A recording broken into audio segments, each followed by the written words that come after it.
সকলোৱে মানে লগৰ এটা মিলি পিনে সামানবোৰ কালেক্ট কৰিছোঁ বস্তুবোৰ। কি কালেক্ট কৰিছোঁ অলপ দেখাই দিয়া। অলপ কপা কালেক্ট কৰিছোঁ, তাৰপিছত কালেক্ট পেপাৰ যেনেকৈ গছ বনাইছোঁ, লগতে পুৰণি বাগিচা বনাইছোঁ আৰু কাঠ পেপাৰ দি বনাইছোঁ।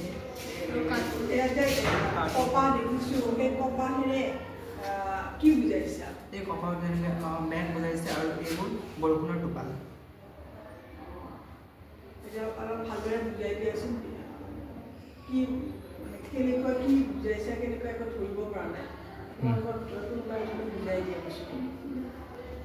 যিহেতু আমাৰ বৰষুণৰ পানী পৰিলে আমি বৰষুণৰ পানী কেনেকৈ সংৰক্ষণ কৰিব পাৰোঁ আৰু পুনৰ্ব্যৱহাৰ কৰিব পাৰোঁ। বৰষুণৰ পানী পৰিলে আমি পাইপৰ সহায়েৰে চাৰিওফালেদি কৰি কিনে এই ৱাটাৰ টেংকত জমা হৈছে। ইয়াত জমা হৈছে পানীবোৰ ফিল্টাৰ হৈছে, কিন্তু লগতে আমি খাব পাৰোঁ, লগতে গছ গছনি দিব পাৰোঁ, লগতে ফুলনি বাগিচা আছে খেতি পথাৰত দিব পাৰোঁ, ফুলনি বাগিচাত দিব পাৰোঁ।